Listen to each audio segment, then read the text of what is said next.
ஆரம்பிச்சுள்ளாங்க.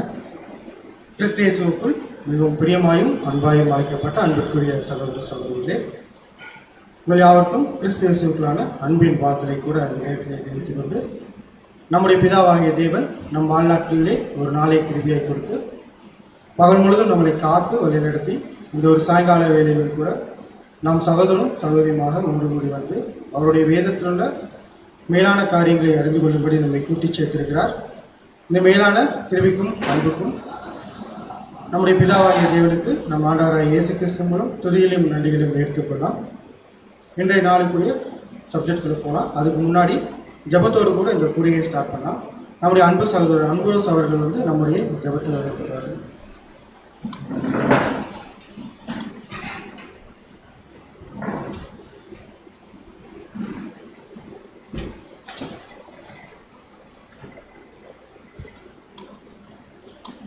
நாம் அன்பான தேவனிடத்தில் நம்மை முற்றிலுமாய் தாழ்த்தி மனத்தாழ்மையோடு நாம் ஜெபிப்போம்.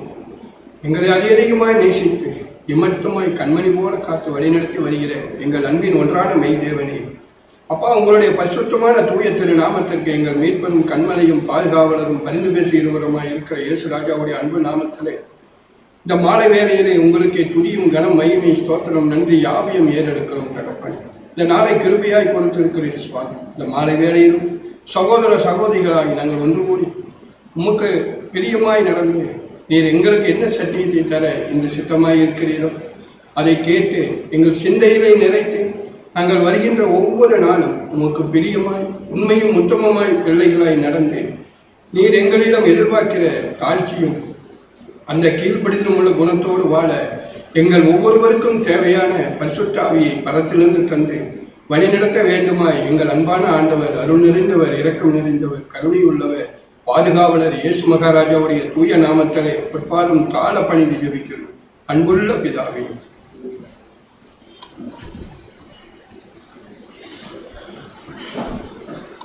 இன்றைய நாளிலும் நாம் தியானிக்க போகிற பாடத்தோட தலைப்பு என்னன்னு பார்த்தீங்கன்னா, திராட்சை தோட்ட குத்தகைக்காரர். திராட்சை தோட்ட குத்தகைதாரர் அப்படிங்கிற தலைப்பின் கீழே நம்முடைய அன்பு சகோதரர் கார்த்திகேயன் அவர்கள் வந்து நம்முடைய தோடு கொடுப்பார்கள்.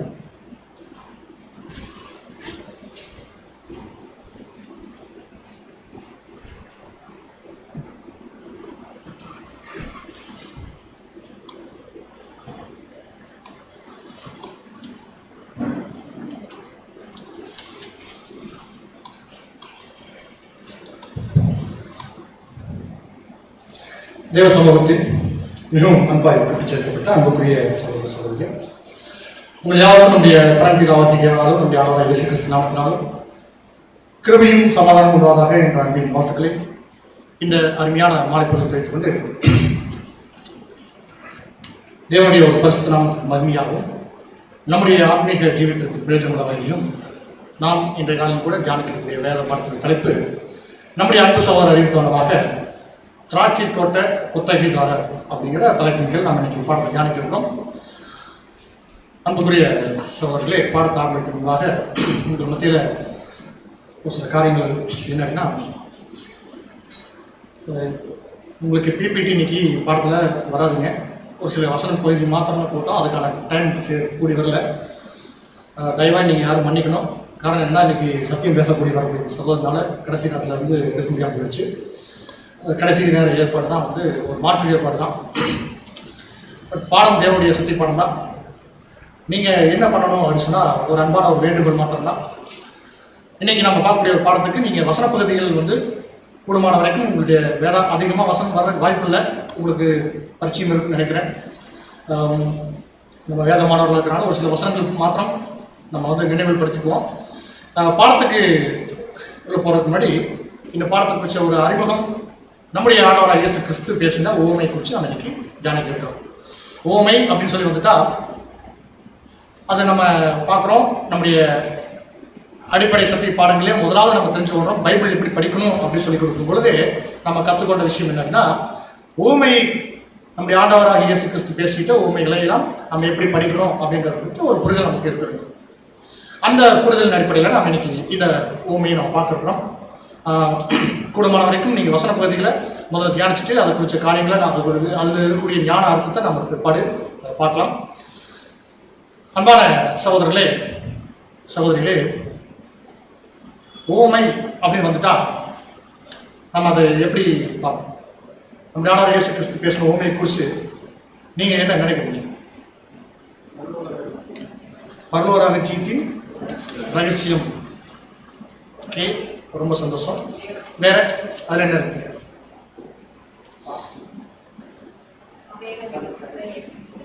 சகோதரி சொல்றாங்க, ரொம்ப அருமை. தேவனுடைய தெய்வீக திட்டம் அதில் உள்ள அடங்கி இருக்கக்கூடிய காரியங்களை நம்ம பார்க்கணும். சரி, இப்போ நம்முடைய ஆண்டவர் பேசுற அந்த ஊமைகளை ஒவ்வொன்றையும் நம்ம பார்க்கும் பொழுது அநேக காரியங்கள் அதுல ஒரு புதிதாக இருக்கிற விஷயங்களை பார்க்கணும். இன்னும் சொல்ல போனா அதுல எவ்வளவு விஷயங்கள் நம்ம சாராம்சங்கள் நம்ம எடுத்து எடுத்து தோண்ட தோண்ட ஒரு புதையல் மாதிரி தான் ஊமைகள் இருக்கிறது கூட நம்ம அந்த அடிப்படையில் தான் இந்த ஊமையும் நம்ம பார்க்குறோம். நமக்கு ஒரு சில சகோதர சகோதரருக்கு ரொம்ப பரிச்சயமான ஊமையாக இருக்கலாம், ஒரு சிலருக்கு இது ஒரு முதல் முறையாக படிக்கிற வசன பகுதியாக கூட இருக்கலாம். ஆனால் எது எப்படியோ நம்ம படிக்கணும், வசனத்தை எப்படி இருக்குன்னா நம்முடைய முதல் ஆண்டவர் இந்த ஊமை குறித்து சொன்ன காரியங்களை நம்ம வாசிக்கலாம். இந்த வசன பகுதி எங்கே இடம்பெற்றிருக்குதுன்னு சொல்லி கவனிச்சு பார்த்தீங்கன்னா 3 சுவிசேஷங்கள் இருக்கிறத நம்ம கவனிக்கலாம். மத்தேயு 21ஆம் அதிகாரத்தில் இருக்குதுங்க, அப்புறம் மார்க் 12ஆம் அதிகாரத்தில் இருக்குது, அப்புறம் லூக்கா 20ஆம் அதிகாரத்தில் இருக்குது. 3 இடத்துல இருக்கிறத நம்ம கவனிக்கணும். இப்போ நம்ம எங்கே இருக்கிறோம் அப்படின்னு சொன்னால் மத்தேயுவில் கொஞ்சம் டீட்டெயிலாக இருக்கிறத நம்ம வாசிக்கலாம். அதனால் நம்ம வந்து பாடத்துக்கு நம்ம எங்கே ஆதாரமாக வசனங்களை நம்ம எடுத்துக்கலாம் அப்படின்னா மத்தேயு சுவிசேஷத்தை நம்ம எடுத்துக்கலாம். சரிங்களா? மத்தேயு 21ஆம் அதிகாரம் 33வது வசனத்திலிருந்து இந்த ஓமையை நம்முடைய ஆண்டவர் பேச ஆரம்பிக்கிறார். 33வது வசன பகுதியிலிருந்து நீங்க வாசிக்கலாம். ஒவ்வொரு வசனமா வாசிச்சு அந்த காரியங்களை நாம தியானிக்கலாம். மத்தேயு 21ஆம் அதிகாரம் 33ஆம் வசனம். வேறொரு உவமையை கேளுங்கள். வீட்டு எஜமானாகிய ஒரு மனுஷன் இருந்தான். அவன் ஒரு திராட்சை தோட்டத்தை உண்டாக்கி அதை சுற்றிலும் வேலி அடைத்து அதில் ஒரு ஆலையை நாட்டி கோபுரத்தையும் கட்டி தோட்டக்காரருக்கு அதை குத்தகையாக விட்டு பிரதேசத்துக்கு போயிருந்தான். உவமையை வாசிக்கிறது போது நமக்கு என்ன ஒரு விஷயம் புரியுதுன்னா, நம்முடைய ஆண்டவர் சொல்றாங்க, ஒரு மனுஷன், அந்த மனுஷன் வந்து என்ன பண்றாருன்னா அவர் ஒரு எஜமான். ஓகேங்களா? அந்த எஜமான் ஒரு திராட்சை தோட்டத்தை உண்டு பண்ணி அந்த திராட்சை தோட்டத்துக்குள்ள ஒரு ஆலை, அப்புறம் ஒரு கோபுரம், காவல் கோபுரம், அப்புறம் வந்து எல்லா சௌகரியமும் இருக்கிற மாதிரி ஒரு பாதுகாப்பாக இருக்கக்கூடிய ஒரு வேலி, இதை சுற்றியும் தோட்டத்தை சுற்றியும் ஒரு பாதுகாப்பு வேலைகளையும் எல்லாத்தையும் உண்டாக்கி இப்ப என்ன பண்றாருன்னா அந்த தோட்டத்தை குத்தகைக்கு விட்டுறாரு. சரிங்களா? குத்தகைக்கு கொடுத்துட்டு அவர் எங்க போறாருன்னா புரதேசத்துக்கு போயிட்டார். எப்படி சொல்லலாம்? புரதேசத்துக்கு இவர் இங்கேயே இருக்கிறவரா தான் இவர் அந்த தோட்டத்தை நினைப்பார், பராமரிக்கலாம். இப்போ எப்படின்னா நல்லா ஒரு வீடு கட்டி அதுக்கு நல்லா ஃபங்க்ஷன் நடத்திட்டு நல்லா பார்த்து வீடு கட்டிட்டு அந்த வீட்டை எங்கேயாவது வாடகை கொடுத்துட்டு ஃபாரின் போயிடறான்னு பாருங்க. அந்த மாதிரி இப்போ இவர் என்ன பண்றாருன்னா அவர் அங்கே இல்லை, அவர் அந்த தேசத்துக்கு இல்லை, மாறா அவர் என்ன பண்ணிட்டாருன்னா புரதேசத்துக்கு போயிட்டார். இப்போ தோட்டம் யார் கையில் இருக்குது, யார் கைவசம் இருக்குது அப்படின்னா குத்தகைதாரருடைய கைவசம் இருக்குது. சரி, இப்போ இந்த குத்தகைதாரர் என்ன பண்றாங்கன்னா, குத்தகைன்னா உங்களுக்கு புரியுதுங்களா? லீஸுக்கு விடுறதுங்க. லீஸுக்கு அப்படின்னு சொன்னா அந்த தோட்டம் வந்து உரிமை கொண்டாட முடியாது, மாறா அது நம்ம இடத்துல எவ்வளவு கைவசம், நம்ம கைவசம் எவ்வளவு இருக்குதோ அதுல இருந்து நீங்க எவ்வளவு சம்பாதிக்க முடியுமோ சம்பாதிச்சு கொள்ளலாம். அதுக்கு ஒரு பிணையத்தொகையெல்லாம் இருக்கும். எப்படி அப்படின்னு சொன்னா அவங்க ஒரு ஒப்பந்தம் பண்ணியிருப்பாங்க, இவ்வளவு அமௌண்ட் அவங்களுக்கு கொடுத்துடணும், நமக்கு அதுல வரக்கூடிய வருமானத்துல இருந்து இவ்வளவு கொடுக்கணும் அப்படிங்கிறதெல்லாம் அவங்க வந்து ஒப்பந்தம் போட்டிருக்க வேணும். சரிங்களா? அந்த குத்தகை அப்படி சொல்லும்போது அப்படித்தான் இருக்கும். இத்தனை வருஷத்துக்கு நமக்கு உரிமை இருக்குது, அப்புறம் இவ்வளவு அந்த வருஷம் முடிஞ்சிச்சுன்னா அது நமக்கு சுதந்திரம் இல்லை, அது திரும்ப அவங்க என்ன பண்ணிடணும், கொடுத்துடணும். ஆனா வருஷம் தவறாம அதுக்கு என்ன பண்ணிடுவாங்க அப்படின்னா அது வரக்கூடிய வெள்ளாமையிலிருந்து ஒரு சில பங்கு நம்ம கொடுக்க வேண்டிய கடமை நமக்கு இருக்குது அப்படின்னு சொல்லி நம்ம பார்க்கணும். இந்த மாதிரி தான் வந்து அவங்க என்ன பண்றாங்கன்னா குத்தகைக்கு விடுறாங்க. அப்படியே அடுத்த வசனங்களை வாசிக்கலாம். 34வது வசனம். மத்தேயு 21ஆம் அதிகாரம் 34ஆம் வசனம். கனிகாலம் சமீபித்த போது அப்படின்னா என்ன, தோட்டத்துல என்ன ஆகுதுன்னா திராட்சை பழங்கள் நல்லா காய்ச்சி பழங்கள் வந்து இப்போ அறுவடைக்கு தயாராக இருக்கிற காலகட்டத்தில் இப்போ கனிகாலம் வந்துருச்சு. கனிகாலம் வந்துருச்சுன்னா என்ன பண்ணுவாங்க, அடுத்தது அறுவடை செய்வாங்க. இப்போ அறுவடைக்கு அது ஆயத்தமா இருக்குது. இப்போ அந்த டைம்ல இப்போ என்ன பண்றாங்க அப்படின்னா இந்த எஜமான் அந்த தோட்டத்துக்கு ஆள் அனுப்புறார், அவருடைய ஊழியக்காரர்கள் அனுப்புறார். எதுக்கு அனுப்புறார் அப்படின்னு கவனிச்சு பார்த்தீங்கன்னா குத்தகை பணத்தை வசூல் பண்ணிட்டு வரக்காக இப்ப அனுப்பிவிடுறார். சிஸ்டர் கம்ப்ளீட் பண்ணிட்டீங்களா? பண்ணீங்க. கனிகாரம் சமர்ப்பித்த போது அதன் கனிகளை வாங்கி கொண்டு வரும்படி தன் ஊழியக்காரரை தோட்டக்காரரிடத்தில் அனுப்பினார். இப்ப என்ன பண்றாருன்னா, இப்போ பணம் வசூல் பண்றதுக்கு இப்போ வாடகை பணம் வருவாங்க, அந்த மாதிரி வர்ற மாதிரி வர்றாங்க. இப்போ என்ன பண்றாங்க அப்படின்னா, எவ்வளவு விளைச்சல் இருக்குது, அதுல நாம் இவங்களுடைய பங்கு என்ன, அந்த பங்கு வாங்குறதுக்கு அந்த எஜமான் ஊழியக்காரரை அனுப்பிச்சுடுறாங்க. இப்போ இவங்க என்ன பண்றாங்க அப்படின்னா, அந்த ஊழியக்காரருக்கு அந்த தொகையை, பேசின தொகையை, ஒப்பந்த தொகையை கொடுக்கறதுக்கு அவங்களுக்கு மனசு இல்லை. மாறா என்ன பண்றாங்கன்னா, அவங்கள திட்ட ஆரம்பிக்கிறாங்க, அடிக்க ஆரம்பிக்கிறாங்க, கொலை செய்ய ஆரம்பிக்கிறாங்க. அவரும் திரும்ப திரும்ப ஆள் அனுப்புறாங்க, மாத்தி மாத்தி அனுப்புறாங்க. அங்க சம்பவங்கள் நடக்கிறது நம்ம தொடர்ச்சியா வசன பகுதியில் வாசிக்கலாம். வாசிங்க. 35ஆம் வசனம். தோட்டக்காரன் அந்த ஊழியக்காரரை பிடித்து ஒருவனை அடித்து ஒருவனை கொலை செய்து ஒருவனை கல்லெறிந்து கொன்றார்கள். இப்ப என்ன ஆகுது? இப்ப இந்த சம்பவத்துல இந்த வசன பகுதியில எவ்வளவு பேர் வர்றதை நம்ம பார்க்கணும். 3 பேர், ஒருவனை அடித்து ஒருவனை கொலை செய்து ஒருவனை கல்லெறிந்து. அப்போ அங்க ஒரு 3 பேர் என்ன பண்றாங்க அப்படின்னா, அங்க என்ன பண்ணிக்கிறாங்க, போறாங்க. இந்த செய்தி என்ன எங்க போகுது, யாருக்கு போகுது? அந்த எஜமானுக்கு போகுது. எஜமான் அதை கேட்டுட்டு என்ன பண்றாங்கன்னா, ரொம்ப சங்கடப்படுறாங்க. நம்ம அவங்களுடைய படத்தோட கேட்கலையே, நமக்கு சேர வேண்டிய பங்கு தான் நம்ம கேட்கிறோம். தோட்டம் நம்முடைய தோட்டம், நம்முடைய தோட்டத்துக்கு அவங்க இருக்கிறாங்க குத்தகைக்கு. அப்ப அதுக்கு உண்டான தொகையை அவங்க என்ன பண்ணணும், கட்டாயம் தர வேண்டும் இல்லையா? அப்போ அவர் எஜமான் ரொம்ப வருத்தப்படுறார். சரி என்ன பண்ணலாம் அப்படின்னு யோசிக்கும் போது அவர் சரி இன்னும் கொஞ்சம் பலசாலிகளாக அனுப்பலாமா அப்படின்னு யோசிக்கிறார். அவர் யோசிச்சு முடிவெடுக்கிறார். அவருடைய யோசனைகளையும் அவருடைய முடிவும் நீங்க பாருங்க. 36 வாசிக்கலாம். 36ஆம் வசனம். பின்னும் அவன் முந்தினவர்களிலும் அதிகமான வேறு ஊழியக்காரரை அனுப்பினான், அவர்களையும் அப்படியே செய்தார்கள். இப்ப என்ன பண்றாருன்னா, இப்போ முதல்ல போனவங்களை விட இப்போ என்ன பண்றாங்க, இன்னும் அதிகமா ஊழியக்காரன். முதல்ல எவ்வளவு பேர் போனாங்க? 3 பேர். சரி, இப்ப என்ன பண்றாங்கன்னா, அவங்களை காட்டிலும் அதிகமா ஆரம்பிச்சா கொஞ்சம் அவங்க என்ன பண்ணலாம், பயப்படுறதுக்கு கொஞ்சம் ஒரு வாய்ப்பு இருக்குது அப்படின்னு சொல்லிட்டு பயந்து அவங்க என்ன பண்ணிடலாம், அந்த தொகையை கொடுத்துருவாங்க அப்படின்னு நினைச்சிட்டு இவர் இந்த ஒரு முடிவை எடுக்கிறார். ஆனா அங்க என்ன நடந்தது, அதுக்கு அப்படியே மாறா இருக்கு. சரி வாசிங்க. அவங்க என்ன பண்ணல, அந்த எவ்வளவு பேர் போனாலும் இவங்க என்ன 3 பேருக்கு என்ன செஞ்சாங்களோ அந்த காரியத்தை தான் எல்லாருக்கும் செஞ்சாங்க. அடுத்தது அவர் என்ன பண்றாருன்னா, சரி நம்ம ஏன் ஊழியக்காரர் அனுப்பணும், என்னுடைய மகனையே நம்ம அனுப்பிச்சோம்னா கொஞ்சம் பயப்படுறதுக்கு வாய்ப்பு இருக்கு. ஏன்னா ஓனர் வந்துட்டார் அப்படின்னு சொல்லிட்டு ஒரு பயம் இருக்கு இல்லையா? அதனால என்ன பண்றாருன்னா, மகனையே அங்க அனுப்புற காரியத்தை நம்ம வாசிக்கிறோம். 37 வாசிங்க சிஸ்டர். 37ஆம் வசனம். கடைசியிலே அவன் என் குமாரன், கடைசியிலே அப்படின்னு சொல்லும்போது அங்க இதுக்கப்புறம் அவர்கிட்ட கொடுக்கறதுக்கு யாரும் இல்லை அப்படின்னா வேற யாருக்கும் இல்லை. இதுதான் அவருடைய என்ன சொல்ல, மாஸ்டர் பீஸ் அந்த மாதிரி ஒரு காரியம். அவர் இருக்கிற எக்ஸ்ட்ரீம் ஒரு விஷயத்தை அவர் கொடுக்கிறார். வாசிக்கலாம். என் குமாரனுக்கு அஞ்சுவார்கள் என்று சொல்லி தன் குமாரனை அவர்களிடத்தில் அனுப்பினார். குமாரனை அவரிடத்தில் அனுப்பினார். சரி, இப்போ குமாரனுக்கு நேர்ந்த கதி என்ன அப்படின்னு சொல்லி கவனிச்சு பார்க்கும்போது, அந்த மோசமான குத்தகைதாரர்கள் குமாரனை என்ன செஞ்சாங்க வசனத்துல பார்த்துட்டு ஒரு விளக்கம் வாசிக்கலாம். 38ஆம் வசனம். தோட்டக்காரர் குமாரனை கண்டபோது, இவன் சுதந்திரவாளி, இவனை கொண்டு இவன் சுதந்திரத்தை கட்டிக் கொள்வோம் வாருங்கள் என்று ஒருவரோடு ஒருவர் சொல்லிக் கொண்டு அவனை பிடித்து திராட்சை தோட்டத்திற்கு புறவே தள்ளி கொலை செய்தார்கள். அன்புக்குரிய சகோதர சகோதரிகளே, இப்போ அந்த குமாரனுக்கு என்ன நேருது அப்படின்னு சொல்லி பாத்தீங்கன்னா,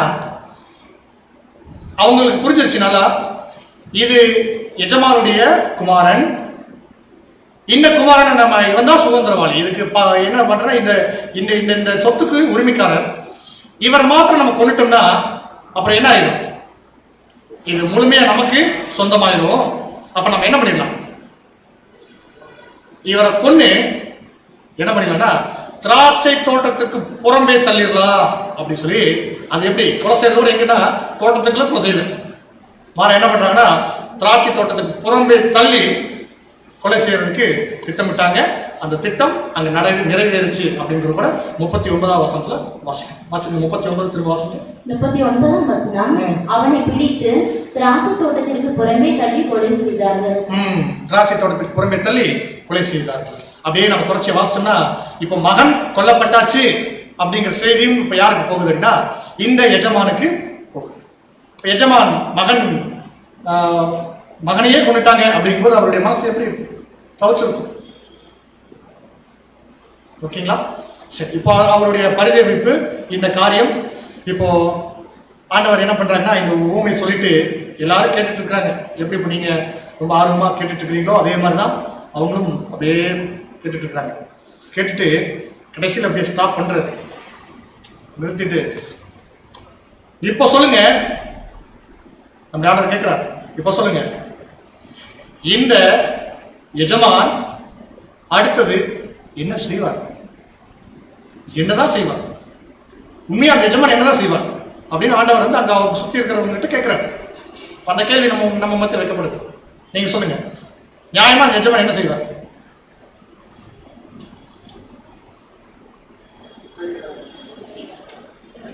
குத்தகைதாரரை போலீஸ்ல கம்ப்ளைண்ட் பண்ணலாம். அப்புறம் என்ன பண்ணலாம்? ஏதாவது லீகலா கோர்ட்ல ஏதாவது கேஸ் கொடுத்து கேஸ் நடத்தலாம். பிரதர், வேற குத்தகைதாரருக்கு வைக்கலாம். இவங்க தான் வந்து ஃபுல்லா இருக்காங்களே, இப்போ யாரு மேல கொண்டுறாங்களே. வசனம் அதுக்கு பதில் கொடுக்குறாங்க. அந்த ஆர்டர் கேட்டதுக்கு அவங்க பதில் கொடுக்குறாங்க. 41வது வசனம் வாசிங்க. மத்தேயு 40 வசனம். அதிகாரம் 40ஆம் வசனம். அப்படி இருக்க திராட்சை தோட்டத்தின் எஜமான் வரும்போது அந்த திராட்சை தோட்டக்காரரை என்ன செய்வார் என்று கேட்டார். என்ன செய்வான் என்று கேட்டாரா? ஓகே, அதுக்கு அவங்க பதில் சொல்றாங்க. அதற்கு அவர்கள் 41ஆம் வசனம். அதற்கு அவர்கள் அந்த கொடியரை கொடுமையாய் அடித்து, அதற்கு அவர்கள் இதெல்லாம் அந்த சுத்தி இருக்கிறவங்க தான். ஓகேங்களா? சுத்தி இருக்கிறவங்க பதில் கொடுக்குறாங்க. அந்த கொடியரை, எந்த கொடியரை? அந்த அநீதியான குத்தகைதாரரை கொடுமையாய் அழித்து, அப்புறம் ஏற்ற காலங்களில் தனக்கு கனிகளை கொடுக்கத்தக்க வேலை தோட்டக்காரரிடத்தில் திராட்சை தோட்டத்தை குத்தகையாக கொடுப்பார் என்றார்கள். பிரதர், நீங்க சொன்ன மாதிரிதான் அங்கேயும் அவங்க பதில் கொடுத்திருக்காங்க. இது 41வது வசனத்தோட இந்த ஊமையினுடைய காரியங்கள் அப்படியே முடியல. அதை சொன்னே நம்ம ஆண்டவர் வந்து அவங்களை நோக்கி ஒரு விஷயத்த சொல்லிட்டு அப்புறம் என்ன பண்றாருன்னா, கிட்டத்தட்ட அவங்க சொன்ன பதில் நம்ம ஆண்டவர் என்ன ஆச்சு, சரி கரெக்டா சொல்லிட்டாங்க. என்ன நோக்கத்துக்கு அவர் பேசினாரோ அந்த நோக்கத்தை அவங்க புரிஞ்சுக்கிட்டாங்க. பதிலும் சரியா கொடுத்துட்டாங்க. பதிலும் நம்ம ஆண்டவருக்கு கிடைச்சிருச்சு. ஒருவேளை தவறா பதில் கொடுத்துருந்தாங்க அப்படின்னு சொன்னா அவர் என்ன பண்ணிருப்பான், இது இப்படி இல்லை இது இப்படி அப்படின்னு சொல்லியிருப்பாங்க. கடைசியா அவர் என்ன சொல்றாருன்னா 42-43 வருஷத்துல அவர் அருமையான ஒரு விஷயத்த சொல்லி இந்த ஊமையை முடிக்கிறார். எப்படி அப்படின்னா, ஊமை முடிஞ்சிருச்சு, அந்த அந்த சம்பவம் அங்க முடியுது. எப்படி முடியுது? 42-43 வாசிங்க. 42ஆம் வசனம். இயேசு அவர்களை நோக்கி, வீடு கட்டுகிறவர்கள் ஆகாது என்று தள்ளின கல்லே மூளைக்கு தலைக்கல் ஆயிற்று, அது கர்த்தராலே ஆயிற்று, அது நம்முடைய கண்களுக்கு ஆச்சரியமா இருக்கிறது என்று நீங்கள் வேதத்தில் ஒரு காலம் வாசிக்கவில்லையா? இப்ப என்ன சொல்லிட்டாரு அப்படின்னா, இப்பதான் இதுவரைக்கும் பேசுற விஷயம் கூட அவங்களுக்கு புரிஞ்சிருச்சு. இப்ப அவர் பேசுற விஷயம் என்ன பண்ணல, கொஞ்சம் அவருக்கு புரிஞ்சு கொள்றதுக்கு கொஞ்சம் கடினமா இருந்திருக்கலாம். ஏன் அப்படின்னா, நீங்க வந்து என்ன எதை வேண்டாம்னு சொல்றீங்களோ அதுதான் என்ன ஆகுதுங்க, முக்கியமான ஒரு விஷயமா வந்து நிக்குது. நீங்க வீடு கட்டுகிறவர்கள் ஆகாது என்று தள்ளின கல்லே மூளைக்கு தலைக்கல்லாயிற்று. இது யாருனால் நடந்துச்சு? அது கர்த்தராலே ஆயிற்று அப்படின்னு சொல்லி முடிக்கிறார். அதுல ஒரு ஆச்சரியம் இல்லை, அதுதான் நடக்கும். கர்த்தர் என்ன முடிவு பண்ணியிருக்கிறாங்களோ அதுதான் அங்க நடக்குது அப்படின்னு சொல்லிட்டு என்ன சொல்றாருன்னா, தேவன் இந்த விஷயத்த எழுதி வச்சிருக்கிறார், அதை நீங்க படிக்கலையா அப்படிங்கிறது கூட அதை சொல்லிட்டு, அதை நீங்க படிக்கலையா, இது ஏற்கனவே எழுதப்பட்டிருக்குது, அதை நீங்க வாசிக்கலையா, நீங்கள் வேதத்தில் ஒரு காலம் வாசிக்கவில்லையா அப்படின்னு சொல்லிட்டு கடைசியா 43ஆம் வசனத்துல முடிக்கிறாங்க. வாசிங்க. 43ஆம் வசனம். ஆகையால் தேவனுடைய ராஜ்யம் உங்களிடத்திலிருந்து நீக்கப்பட்டு அதற்கேற்ற கனிகளை தருகிற ஜனங்களுக்கு கொடுக்கப்படும். இந்த கன்க்ளூஷன் ஸ்டோரி அப்படின்னு வந்தா அதுக்கு என்ன ஒரு கதையினுடைய நீதி ஒன்று இருக்கு இல்லைங்களா, அதோட சொல்லி அவர் முடிச்சிட்டார். இதுக்கப்புறம் நீங்க ஸ்கிரீன்ல எல்லாம் வந்து ஒன்றும் இல்லை, இவ்வளவுதான் பேரபிள்ல இருக்கக்கூடிய ஒரு விஷயங்கள். சரிங்க சகோதர சகோதரிகளே, பொதுவாக நம்ம வந்து ஊமைகள் நம்ம ரொம்ப பயிற்சி பெற்றிருக்கிறோம் இல்லைங்களா? ஓகே, இப்போ சம்பவங்களை நல்லா உள்வாங்கியாச்சு. என்ன அப்படின்னா, ஒரு தோட்டம், ஒரு எஜமான், அந்த எஜமான் என்ன பண்றாருன்னா ஒரு திராட்சை தோட்டத்தை உண்டாக்குறார். திராட்சை தோட்டத்தை உண்டாக்குறது சாதாரண விஷயம் இல்லை. அவர் என்ன பண்றாருன்னா திராட்சை தோட்டம் உண்டாக்குறதுக்கு மண்ணை பதப்படுத்தணும், அப்புறம் அங்க விதைகள் போட்டு செடிகள் ஆகி செடிகள் அப்படியே வந்து அப்பதான் தோட்டமாகும். தோட்டத்தை உண்டாக்கி அந்த தோட்டத்துக்கு ஒரு வேலி அடைச்சு அந்த வேலிக்கு இல்லை அந்த தோட்டத்துக்கு ஒரு ஆலை உண்டாக்கி எங்கன்னா அங்க வரக்கூடிய கனிகள் எல்லாம் அங்கேயே கசக்கி பிழிஞ்சு சாறு உண்டாக்குறதுக்கு அங்கேயே வந்து என்ன ஆகுதுன்னா ஒரு ஆலையும் இருக்குது. நீங்க தோட்டத்துல கனிகளை கொண்டுட்டு வேற எங்கேயும் போக வேண்டாம், அங்கேயே சகல வசதிகளும் ஏற்படுத்தி இருக்கிறாங்க. மாத்திரமல்ல அங்க ஒரு காவல் கோபுரமும் இருக்குது. அந்த காவல் கோபுரம் எதுக்குன்னா பாதுகாப்பு. வாட்ச்மேன்லாம் மேலே ஏறி தோட்டத்துக்கு ஏதாவது ஆபத்து இருக்குதா அப்படின்னு கண்டு பார்க்கறதுக்கு ஒரு காவல் கோபுரமும் உண்டாக்கி அதை என்ன பண்றாங்கன்னா ஒரு குத்தகைதாரர்கிட்ட கொடுக்குறாங்க. அந்த குத்தகைதாரர் என்ன பண்றாங்கன்னா ஒரு ஒப்பந்தத்தின் அடிப்படையில் கொடுக்குறாங்க. அவங்க என்ன பண்றாங்கன்னா அந்த உடன்படிக்கையை என்ன பண்ணிட்டு மீறிட்டு கொடுக்க வேண்டிய பணத்தை தொகையை வந்து அவங்களுடைய பங்கு எஜமானுக்கு செலுத்த வேண்டிய பங்கை செலுத்தாம மாறா எஜமானுடைய ஊழியக்காரர்கள் ஒவ்வொருவரையும் அவங்க என்ன பண்றாங்கன்னா அடிச்சு கொலை செய்யறதை பார்க்கிறோம். கடைசியில் அவர் என்ன பண்றாருன்னா தன்னுடைய மகனையே அனுப்புறார். அந்த மகன் என்ன பண்றாங்கன்னா மகன் வந்தா கொஞ்சம் அச்சப்படுவாங்களே அப்படின்னு சொல்லிட்டு அனுப்புறாங்க. மகனையும் என்ன பண்றாங்கன்னா திராட்சை தோட்டத்துக்கு வெளியே தள்ளி கொண்டுட்டாங்க. யாரப்ப முடிஞ்சிச்சு. ஆண்டவர் கேட்டாங்க இது உங்களுக்கு என்ன புரியுதுன்னு. அதுக்கு அவங்க சொன்னாங்க நீங்க எதை ஆகான்னு சொல்றீங்களோ அதுதான் வந்து முன்னாடி கட்டாயமா நிற்கும். காரணம் அது கர்த்தர் நடத்துகிறார். இது நீங்க வாசிக்கவில்லையா, வாசிக்கலைன்னா வாசிச்சுக்கோங்க அப்படி சொல்லிட்டு கடைசியான்னு சொல்றாங்க ஆகையால் தேவனுடைய ராஜ்யம் உங்களிடத்திலிருந்து நீக்கப்பட்டு அதற்கேற்ற கனிகளை தருகிற ஜனங்களுக்கு கொடுக்கப்படும் அப்படி சொல்லி முடிச்சிட்டு. இது ஊமையினுடைய சுருக்கம் தெளிவான படிச்சாச்சு, மனசுல நிற்கும். இப்போ நம்ம இந்த ஊமையில் இருக்கக்கூடிய காரியங்கள் எல்லாத்தையும் ஒவ்வொரு விஷயங்களையும் ஒவ்வொரு நபர்கள் அப்புறம் சம்பவங்கள் பொருட்கள் இதெல்லாம் வச்சு நம்ம மேட்ச் பண்ணுவோம் இல்லைங்களா வழக்கம் போல. சரி, அப்படி மேட்ச் பண்ணலாம்னா இப்போ எஜமான் பிதாவாகி தேவன். வெரி குட், ரொம்ப வேகமாக போகிறோம்னு நினைக்கிறேன். இந்த வேகத்தோட நம்ம வந்து 8 மணிக்கு சப்ஜெக்ட் முடிச்சுட்டு 8 வீட்டில் இருக்கலாம். ரொம்ப சந்தோஷம் தான். சரி, அடுத்தது எஜமான் கருத்து யாரை பார்க்கலாம்? நான் கேட்கணுமா கேள்வி? ரைட், தோட்டம், திராட்சை தோட்டம் கடைசி கேட்கலாமா? சரி, கொஸ்டின் டக்குன்னு பதில் வரலாம், அப்புறம் அடுத்து கடைசி கேட்கணும். சரிங்க, குத்தகைதாரர் இஸ்ரேல் ஜனங்கள். சரி, வச்சுக்குவோம். சரி, எது தவறுன்னு பார்த்துக்கலாம். அடுத்தது அப்புறம் வந்து ஊழியக்காரர்கள் அந்த குத்தகை பொருள் பணம் வாங்குறதுக்கு அந்த கனிகளை வாங்குறதுக்கு அந்த குத்தகைதாரர்கள் நீதிமான்கள் தீர்க்கதரிசிகள். சரி, ஓகே, எனக்கு கொண்டுட்டாங்க. அப்புறம் குமாரன் ரொம்ப கஷ்டமான கேள்வி. ஆடாத இயேசு கிறிஸ்து. சரி, இப்போ திராட்சை தோட்டத்துக்கு சொல்லியே திராட்சை தோட்டம் இஸ்ரேல் ஜனங்கள்.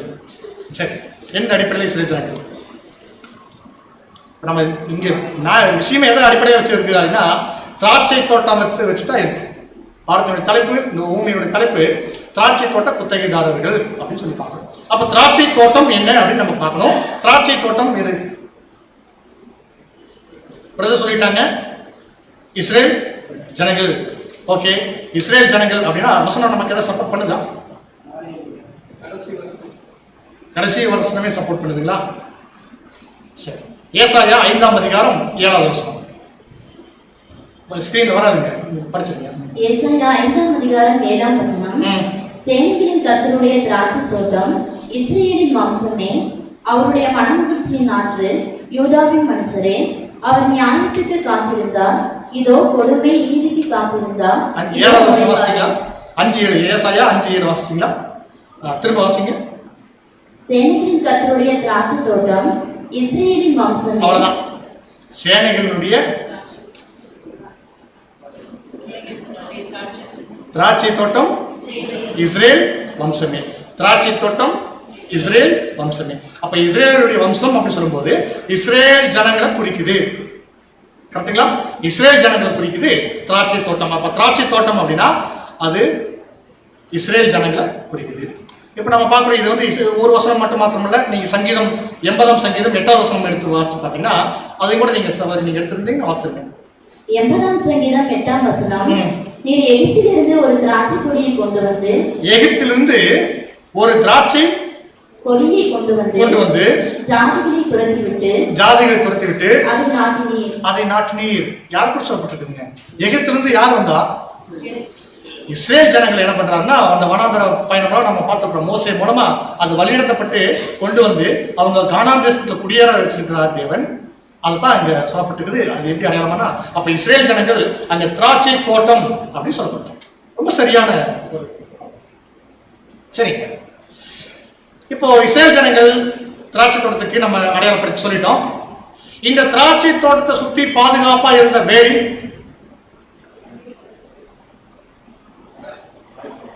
அவங்க திராட்சை தோட்டத்தை அந்த வேலிதான் பாதுகாக்குது.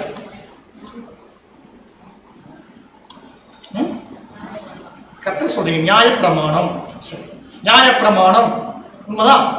ஏன் அப்படின்னா, இஸ்ரேல் ஜனங்கள் தங்களை பாதுகாக்கும் எல்லா தீமைகளிலிருந்து எங்களை பாதுகாக்கிறது நியாயப்பிரமாணம் தான்.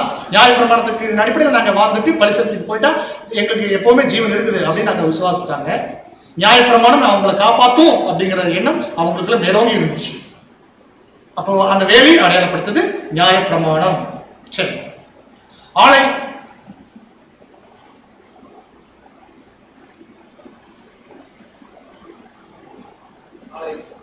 ஆலை ஆலை அப்படிங்கிறது ஆலையுடைய ஃபங்க்ஷன் என்னன்னா உங்களுக்கு ஏதாவது புரியுதுன்னு பார்க்கலாம்.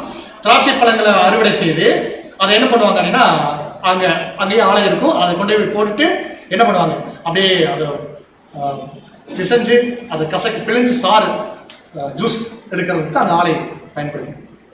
இஸ்ரேல் ஜனங்களை கொண்டு போய் ஆலையை போட்டு கசக்கி பிழிஞ்சு எடுத்து சாரா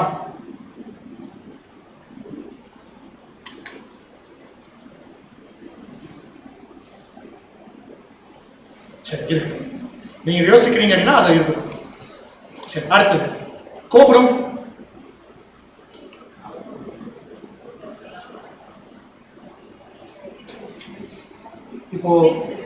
இப்போ நான் சொல்றேன். இப்போ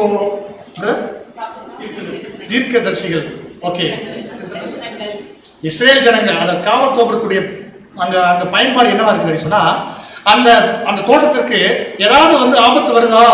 ஆபத்துனா எப்படி? தோட்டத்தை அழிக்கக்கூடிய நரிகள், புலிநரிகள், அப்புறம் ஓநாய்கள், இந்த மாதிரிலாம் ஏதாவது சுற்றி தெரியும். நரிகள்லாம் அந்த பழங்களை போயிடும். திருடர்கள், கொள்ளையர்கள் கொள்ளை கொண்டு போயிடலாம். அப்ப என்ன பண்ணுவாங்கன்னா, மேல அதுக்கு வரக்கூடிய ஆபத்தை பார்க்கற முன்னாடியே கண்டுபிடிச்சு அதை இது பண்றதுக்கு என்ன பண்ணுவாங்கன்னா, கோபுரம் இருக்கும். அந்த டவருக்கு மேல ஒரு வாட்ச்மேன் இருப்பாங்க. வாட்ச்மேன் இருந்து எல்லா செய்திகளையும் அவங்க முன்னறிவிச்சுட்டு இருப்பாங்க. ஆபத்து வருது அப்படின்னு சொன்னா ஒரு சமைக்கை ஒளியோ இல்லை சமைக்கை ஏதோ கொடுக்கும்போது அதை புரிஞ்சு கொண்டு எல்லோரும் துரிதமாவாங்க, அதை பாதுகாப்பாங்க. சரிங்களா? அப்ப இஸ்ரேலுக்கு இந்த மாதிரி காவல் கோபுரம் இருந்துச்சா? தீர்க்க தரிசனங்கள் சொல்லலாம், தீர்க்க தரிசனங்கள் சொல்லலாம். அந்த காவல் கோபுரம் அதனுடைய பயன் ரொம்ப எளிமையா முடிஞ்சிச்சு. ஆலை பெண்டிங் இருக்குது. சரி, இருக்கட்டும். குத்தகைதாரர் சொல்லுங்க. குத்தகைதாரர் அது முக்கியமான நம்ம கதையினுடைய நாயகனே குத்தகைதாரர் தான். குத்தகைதாரர் யாரை சொல்லலாம்?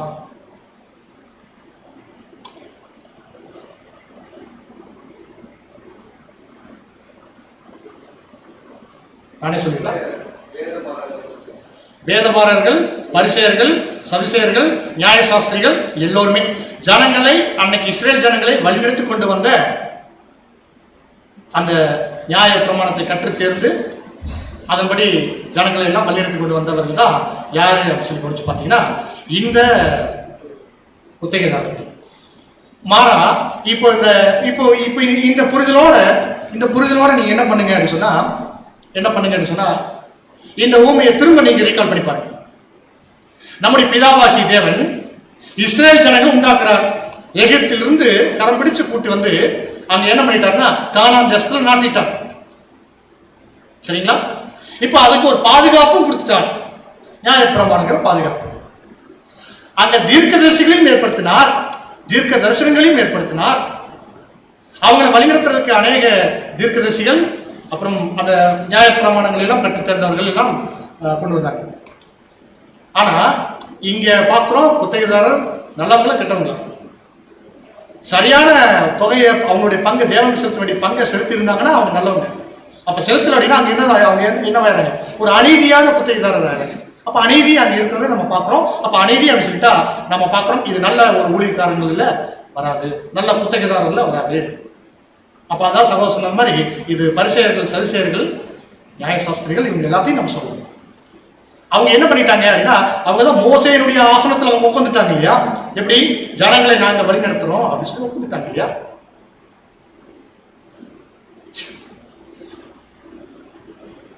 கனிகாலம் வருது, ஊழியக்காரர் அனுப்புறாங்க. கனிகாலம் அறுவடையின் காலப்பகுதி. இஸ்ரேல் ஜனங்களுக்கு ஒரு அறுவடை இருந்துச்சு, அது யூத அறுவடை. சரியா? கனிகாலம் அடையாளப்படுத்துது, அது ஒரு யூத அறுவடைய. சரி, அந்த அறுவடையில ஈல்டு கிடைச்சிச்சா? கொடுத்தாங்களா? இல்ல. கனி கிடைச்சிச்சா? கிடைக்கல. இவங்களுடைய பங்கு கிடைச்சிச்சா? தேவனுக்கு செலுத்தக்கூடிய பங்கு கிடைச்சிச்சா? இல்ல. கடைசியில நம்ம ஆண்டவர் இயேசு கிறிஸ்து வர்றார். எல்லாமே என்ன பண்ணாங்க, தீர்க்கதரிசிலாம் கல்லறிஞ்சு கொண்டுட்டாங்க, யாரு போனாலும் கொலை செஞ்சிடறாங்க. கடைசியில காரியமா யார் போவார், அந்த சம்பவத்தை நம்ம பார்க்கிறோம். அங்க வந்து நிக்கிறாங்க நம்ம ஆண்டவர், முதலாம் அறிக்கையில வந்து இருக்காங்க. வந்து அங்க அவர் தன்னுடைய ஜீவனை கொடுக்கத்தான் வர்றார். அதே மாதிரி என்ன பண்ணிட்டாங்கன்னா அங்க திராட்சை தோட்டத்துக்கு புறம்பே தள்ளி கொலை செய்தார்கள் மாதிரி இங்க பாளையத்துக்கு புறம்பே நம்ம ஆண்டவர் இயேசு கிறிஸ்து எப்படி கொலை செய்யப்பட்டார் அப்படிங்கிறத நம்ம வாசிச்சுக்கிறோம். எப்படின்னா தேசத்துக்கு புறம்பே தள்ளி அந்த கொள்கதா மலையில நம்ம பார்க்கிறோம். இந்த கபாலஸ்தலத்துல அவர் என்ன பண்ணிட்டாங்கன்னா அடிச்சு கொலை செய்து சிலுவையில மாட்டிட்டாங்க. இப்ப எஜமானுக்கு தன்னுடைய மகனையும் கொண்டுட்டாங்க அப்படின்னு சொல்லும்போது அங்க ஒரு சாபம், இயேசு கிறிஸ்துவை கொலை செஞ்சது நிமித்தமா அங்க ஒரு சாபம் வந்துச்சு. அந்த எஜமான் என்ன பண்ணிட்டாங்க அப்படின்னா அவங்ககிட்ட இருந்து பறிச்சு அந்த விஷயம் இன்னொருத்தருக்கு போகுது. ஓகேங்களா? யாருக்கு போச்சு? வாய்ப்பு யூதர்கிட்ட இருந்து பறிக்கப்பட்டு அது யாருக்கு போயிடுச்சு? புறஜாதிகளுக்கு போயிடுச்சு. இவ்வளவுதான் அப்படின்னு நம்ம பைபிள் க்ளோஸ் பண்ண முடியல. ஏன் அப்படின்னு சொல்லி பார்த்தீங்கன்னா நாம சுவிசேஷ யுகத்தினுடைய அறுவடையில் இருக்கிறோம், யூத அறுவடையில் நடக்கிற காரியங்களை படிச்சுட்டு இருக்கிறோம். யூத அறுவடையும் சுவிசேஷ யுகத்தினுடைய அறுவடையும் பேரலா இருக்கும். ஆனா நமக்கு படிப்பனை எங்க இருக்குது அப்படின்னு சொன்னா இன்னும் இந்த உண்மையை அடுத்த கட்டத்துக்கு நம்ம நகர்த்தணும். எப்படி நகர்த்தணும்? இதே உண்மை இன்னும் கொஞ்சம் ஆழமா நம்ம திங்க் பண்ணி பார்க்கணும். தேவனுடைய ஆவியில நம்ம சிந்திச்சு பார்க்கும்போது இப்போ திராட்சை தோட்டம் நீங்க கவனிச்சு பாருங்க. திராட்சை தோட்டம் அங்க எப்படி இஸ்ரேல் ஜனங்களோ அதே மாதிரி இங்கேயும் இஸ்ரேல் ஜனங்கள் தான். அங்க எப்படி தேவனுடைய பிள்ளைகளோ அதே மாதிரி இங்கேயும் தேவனுடைய பிள்ளைகள் தான். இப்போ தேவனுடைய பிள்ளைகள் இஸ்ரேல் ஜனங்கள் அந்த திராட்சை தோட்டம், நாம திராட்சை தோட்டம் தான். அதுக்கு அநேக வசனங்கள் இருக்குது. தோட்டக்காரர் பிதாவாகி தேவன், அதுக்கு மாற்று கருத்து இல்லை. அநேக வசனங்கள் நமக்கு சொல்லு. என் பிதா தோட்டக்காரர் யோவான் 15ஆம் அதிகாரத்தை படிக்கிறேன். கரெக்டுங்களா? சரி, இப்ப இந்த திராட்சை தோட்டம் குத்தகைக்கு விடப்பட்டிருக்குது. இந்த திராட்சை தோட்டம் ஒரு அநீதியான குத்தகைதாரர் இடத்துல இருக்கிறத நம்ம பார்க்கிறோம். எங்க பார்க்கிறோம்? 1260 வருஷமா சபை துன்பப்படுத்திட்டு இருந்த காலப்பகுதி இருக்கு இல்லைங்களா? யார் கையில் இருந்துச்சு? உண்மையான பிள்ளைகள் வளர்ந்தாங்க. அப்போஸ்தலர்கள் அப்படியே சுவிசேஷம் ஆரம்பிச்சிச்சு. அப்படியே கொஞ்ச நாளா போச்சு, கொஞ்சம் கொஞ்சமா போயிட்டு இருந்துச்சு. சபை வளர்ந்து கொண்டு போயிடுச்சு. அந்த சபை தேவன் என்ன பண்ணிட்டாங்க அப்படின்னா அனுமதிச்சுட்டார். யாருக்கு? அந்தி கிறிஸ்து அமைப்புகள் அவங்களை ஆட்கொண்ட ஒரு சூழ்நிலையை நம்ம பார்க்கணும். கரெக்டுங்களா? எப்படி உண்மையான சபையை துன்பப்படுத்தினாங்களா? அந்த சபையை வழிநடத்துறதுக்கு அநேக அந்தி கிறிஸ்துக்கள் உருவானாங்களா? அந்தி கிறிஸ்து அமைப்புகள் அவங்க சிங்காசனத்தில் அமர்ந்து உட்கார்ந்து ஆட்சி செஞ்சு கொண்டு வந்தாங்களா? குமாரனை எல்லாம் ஊழியக்காரர்கள் எல்லாம் அடிச்சு கொண்டாங்களா? நடந்துச்சா? நீங்க அப்படியே இந்த காலகட்டத்துக்கு நீங்க அப்படி ஷூட் பண்ணி பார்த்தீங்கன்னா இன்னும் சரியா அது பொருந்ததை நம்ம பார்க்கணும். அதை விட நீங்க சுவிசேஷ யுகத்துல பொருந்தது மாதிரி யூத யுகத்துல அவ்வளவு சரியா பொருந்ததா அப்படின்னு சொன்னா அங்கேயும் சரியா பொருந்துச்சு, அதே மாதிரியே எங்கேயும் பொருந்தது அப்படின்னு பாத்தீங்கன்னா இந்த காலகட்டத்துல சபை வளர்ச்சி அடைந்து இந்த சுவிசேஷ யுகத்துக்கும் அது ரொம்ப சரியா பொருந்துறதை நம்ம பார்க்கிறோம். அன்பான சகோதர சகோதரர்களே, இப்போ ஒரே ஒரு கேள்வி. இந்த ஊமை முதல்ல ஒரு பரிணாமத்தில் பார்த்தோம், ரெண்டாவது ஒரு பரிணாமத்தில் பார்த்தோம். அந்த அந்த திராட்சை தோட்டத்தை தேவன் என்ன பண்ணாருன்னா சரியா சொல்லணும் அப்படின்னா அங்கிருந்து அவங்க இடத்துல பறிக்கப்பட்டு இன்னொருத்தர் இடத்துக்கு மாற்றப்பட்டிருக்குது பார்த்தோம். அந்த ஊமை அப்படிதான் முடியுது. அநீதியான ஆட்கள் இருந்து அந்த குத்தகை பிடுங்கி யார் சரியான நேரத்துக்கு சரியான பங்கு தருவாங்களோ அவங்க இடத்துல ஒப்பு கொடுக்கப்படும் அப்படிங்கும்போது அது சரியா அவங்க இடத்துல பிரிங்கப்பட்டுச்சு. 1799 கரெக்டுங்களா? நான் சொல்ற வருஷம் தான். அப்போ என்னன்னா அந்த அந்திகிறிஸ்து அமைப்புக்கு மிகப்பெரிய ஒரு சரிவு ஏற்பட்டதை நம்ம பார்க்கிறோம். அங்கிருந்து பிடுங்கப்பட்டு புராட்டஸ்டன்ட் அங்கிருந்து வெடிச்சு வந்தாங்க. அந்த புராட்டஸ்டன்ட் அமைப்பு என்ன பண்ணாங்க அப்படின்னா அப்படியே வந்து சபைகள் திரும்ப அடுத்த கட்டத்துக்கு போறதை பார்க்கிறோம். 6ஆம் சபையினுடைய காலப்பகுதியெல்லாம் அங்க உருவாகி அப்படியே வந்துச்சு. சத்தியம் ரொம்ப பிரயோஜனமா வந்துட்டு இருந்துச்சு. அப்புறம் அப்படியே போயிட்டு இருக்கு. சரி, இந்த ஊமையில இன்னும் கொஞ்சம் ஆழமா போலாம். எப்படி? அடுத்த கட்டத்துக்கு எப்படி அப்படின்னு சொன்னா இந்த குத்தகையா தான் இருக்கு. குத்தகைதாரருக்கு தெரியாதா இது திராட்சை தோட்டம் நம்முடையது இல்லை, இது எஜமான் தெரியுமா? தெரியாதா? தெரிய வாய்ப்பு இருக்கு இல்லையா? வாய்ப்பு இருக்கு. தெரியாம அவங்க குத்தகைனாலே என்ன அர்த்தம்?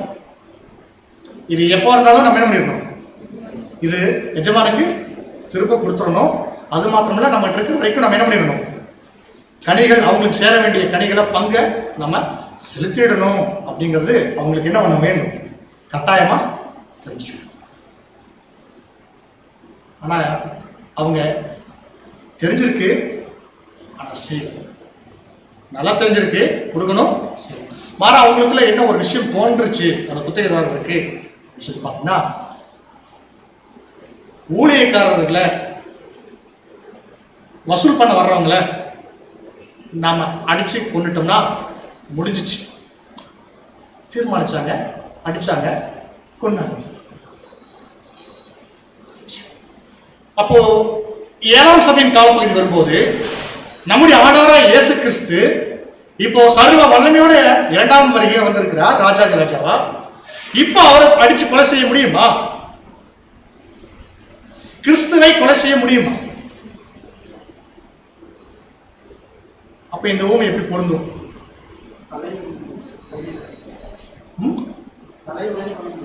தலை ஒண்ணும் பண்ண முடியாது, சரீரத்தை பண்ணலாம். பிரதர் சொல்லிட்டாங்க. எப்படின்னா இப்போ நாம என்ன பண்ண முடியாதுன்னா இங்க நம்ம ஆண்டவரை இயேசு கிறிஸ்துவாக பொருத்த முடியாது. மாறா இங்க இயேசு கிறிஸ்து அப்படிங்கிற அவருடைய பாடி, சபை, சரீரம், தலை, கிறிஸ்து, இதுதான் அமைப்பு. கரெக்டுங்களா? இது ஒரு பெரிய பெரிய ரகசியம் தான் பவுல் சொன்னது மாதிரி. அப்போ என்னன்னா இங்கேயும் கிறிஸ்துக்கள், அநேக கிறிஸ்துக்கள் இருக்கிறாங்க. அந்த கிறிஸ்துக்கள் கொல்லப்படுறாங்க திராட்சை தோட்டத்துக்கு புறம்பா.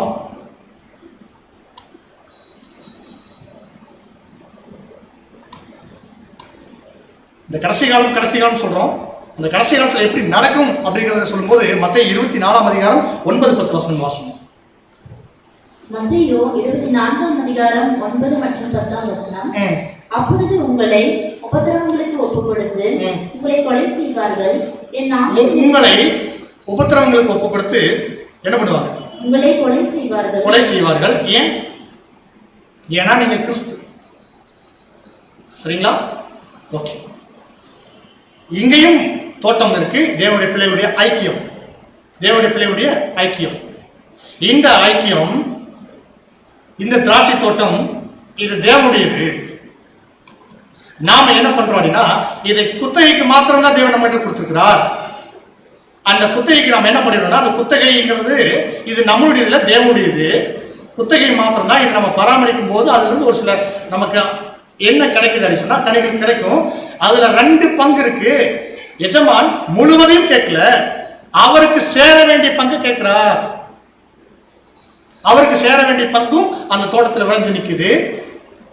அந்த குத்தகைதாரருக்கு சேர வேண்டிய பங்கும் தோட்டத்தில் விளைஞ்சு நிக்குது. சரிங்களா? இப்போ தேவனுக்கு சேர வேண்டிய தேவனுக்கும், குத்தகைதாரருக்கு சேர வேண்டியது குத்தகைதாரருக்கும் தான் போகும். சரிங்களா? இப்போ என்ன ஒரு விஷயம் அங்க நடக்குது அப்படின்னு சொல்லி பாத்தீங்கன்னா, குத்தகைதாரர்கள் என்ன பண்றாங்கன்னா, முழுமையா எடுத்தா தான் அவங்களுக்கு லாபம்னு நினைக்கிறாங்க. தேவனுக்கு சேர வேண்டியதையும் அந்த பலியும் சேராம அங்க தடை செய்யப்படுறதை நம்ம பார்க்கிறோம். எப்படி பிரதர் சொல்றீங்க? ஊமையினுடைய காட்சி, அந்த ஆண்டவர் சொல்லிட்டு விளக்கம், சத்திய வசனங்கள் நமக்கு சொல்லுது. பாதுகாப்பு, நியாயப்பிரமாணம் அவங்கள பாதுகாத்துச்சா? அது மீறுதல் பெறுவதற்காக போயிடுச்சு. சரி, காவல் கோபுரத்தில் வந்த இன்ஸ்ட்ரக்ஷன் அவங்க பார்த்தாங்களா இஸ்ரேல் ஜனங்கள்? தீர்க்க தரிசனங்களை அற்பமாய் எண்ணாதீர்கள். அன்பான சகோதரர்களே, தீர்க்க தரிசனங்களை ஏன் அற்பமா என்றாங்க அப்படின்னா, ஏன் என்றாங்க அப்படின்னா, நீ என்ன சொல்றது நான் என்ன கேட்கறது தான். மேல இருந்து பார்க்கறவங்களுக்கு தெரியும் என்ன ஆபத்து வருதுன்னு. ஏன்? தீர்க்கதரிசி மேல இருக்கிற யாருங்க? வாட்ச்மேன். அது வாட்ச்மேன் இல்ல, தீர்க்கதரிசி. கரெக்டுங்களா? அந்த தீர்க்கதரிசி சொல்றாங்க ஆபத்து வருதுன்னு. இவங்க கீழே இருந்துட்டு அதெல்லாம் ஒண்ணு வரலன்றாங்க. ஆபத்து வருது, நீங்க மேல ஏறி போய் கொஞ்சம் மேல ஏறி வந்தா ஆபத்து கண்ணுக்கு தெரியும். மேல ஏறி வராத பட்சத்துல ஆபத்து கண்ணுக்கு தெரியுமா? தெரியாது. அப்ப என்ன பண்றாங்கன்னா, அந்த வார்த்தைகள் அவங்களுக்கு அபத்தமா படும். அப்ப அபத்தமா படுது அப்படின்னு சொன்னா, இப்போ சரி அது கூட இருக்கட்டும், சேர வேண்டிய பங்கு தெரிஞ்சு செய்யாம இருக்கிறது எப்படி படுது? யாக்கோப்பு சொல்றாங்க. இப்ப யாக்கோப்பு தான் ரொம்ப சரியான ஆள். யாக்கோப்பு தான் சொல்றாங்க. எப்படி சொல்றாங்க? யாக்கோப்பு 4ஆம் அதிகாரம் 17ஆம் வசனம். யாக்கோப்பு 4ஆம் அதிகாரம் 17ஆம் வசனம். ஆதலால் ஒருவன் நன்மை செய்ய அறிந்தவனா இருந்தும் அதை செய்யாமல் போனால் அது அவனுக்கு பாவமா இருக்கும். நன்மை செய்ய அறிந்தவனா இருந்தும் அதை செய்யாமல் போனால் பாவமாக. அப்ப பாவம் பாருங்க, நான் வண்டியில போயிட்டு இருக்கிறேன், ஒருத்தர் ஆக்சிடென்ட் ஆகி கிடக்கிறார், குத்துயிரும் குறையுமா, என்னால் அவரை காப்பாற்ற முடியும், ஆனா நான் காப்பாற்ற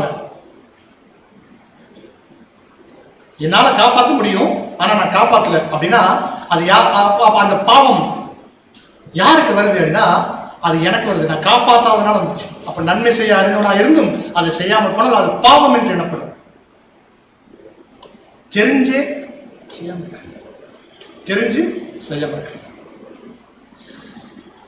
இப்போ இது இது இது எல்லாத்துக்கும் நீங்க ஒரு ஜெனரலா ஒரு விஷயத்தை நீங்க கவனிச்சு பார்த்தீங்கன்னா, கடைசி அந்த ஊமை முடிகிறது தான் நமக்கு இது கன்க்ளூஷன். நீங்க எத்தனை ஊழியக்காரரை வேணாலும் நீங்க கொல்லலாம். கொல்றதுன்னு என்ன? முதல்ல அவங்க என்ன பண்ணாங்க? அடிச்சாங்க, ஒருத்தரை அடிச்சாங்க, ஒருத்தரை கல்லறிஞ்சாங்க, ஒருத்தர் கொண்டே போட்டாங்க. குமாரனும் கொல்லப்படுறாங்க, கிறிஸ்து கொல்லப்படுறாங்க. நம்ம சொன்ன மாதிரி அநேக கிறிஸ்துக்கள் இருக்காங்க, புது சிருஷ்டிகள் இருக்கிறாங்க, கொல்லப்படுறாங்க. அன்புக்குரிய சகோதரர்களே, நாம இங்க புரிஞ்சு கொள்ற விஷயம் என்னவா இருக்குது பாருங்க. போதனை அப்படின்னு வரும்போது போதனைன்னா எப்படின்னா, இது இந்த நன்மை செய்ய அறிந்தவனா இருந்தும் அப்படிங்கிறதெல்லாம் என்னன்னா தெரிஞ்சு செய்யாம இருக்கிறது. இப்ப எனக்கு ஒரு விஷயம் தெரியும், நான் செய்யலைன்னா அந்த ரத்தப்பழி எனக்கு வருது, அப்ப நான் என்ன பண்ணிடணும்? பிரதர் வினோத் பாபு பிரதர் இருக்கிறாங்க, அவங்க ஒரு தவறு செய்யறாங்க, நான் சொல்லல அப்படின்னா என்ன ஆயிடும்? தெரிஞ்சே நான் சொல்லாம இருக்கிறேன், இது தப்பு, இது செய்யணும் அப்படி சொல்றாங்க. அப்ப நான் சொல்லலைன்னா நான் நன்மை செய்ய அறிந்தவனா இருந்தும் அதை செய்யாம இருக்கிறேன். அப்ப நன்மையை சொல்றதும் சொல்லாம இருக்கிறதும் நன்மை தெரிஞ்சவங்க கிட்ட தான் அது கீழே இருக்கு. நன்மை தெரிஞ்சவங்க அப்படிங்கும்போது இது அது யார் அந்த வட்டத்தில் வந்துடுறாங்கன்னா ஸ்பீக்கர்ஸ். என்ன பிரதர்? ஆமா. ஆனா ஒரு விஷயத்தை நல்லா புரிஞ்சுக்குங்க, ஸ்பீக்கர்ஸ்ல எல்லோருமே ஸ்பீக்கர்ஸ் அல்ல. சத்தியம் போதிக்கிறவங்க 2 வகுப்பா இருக்கிறாங்க. அன்பான சகோதரர்களே, நீங்க ரொம்ப தெளிவா புரிஞ்சுக்கணும். 2 வகுப்பா இருக்கிறாங்க. ஒன்னு போதகர்கள், ஒன்னு தீர்க்கதரிசிகள். போதகர்கள், இது நான் ஏற்கனவே சப்ஜெக்ட் சொல்லியிருப்பேன்னு நினைக்கிறேன், எனக்கு நினைவு சொன்ன மாதிரி நினைவு இருக்குது. போதகர்கள் அப்படின்னா ஒரு விஷயத்தை படிப்பாங்க, அதை அப்படியே சொல்லிடுவாங்க. அந்த சப்ஜெக்ட் தெளிவா இருக்கும். அதை தாண்டி நீங்க ஏதாவது ஒரு கேள்விகள் கேட்டீங்க, ஒரு டவுட் கேட்குறீங்கன்னா சொல்ல முடியாது, ஒரு தடுமாற்றம் இருக்கும், ஜமாலிக்குத்தான் வேணும். ஆனா தீர்க்கதரிசிகள் அப்படி இல்லை.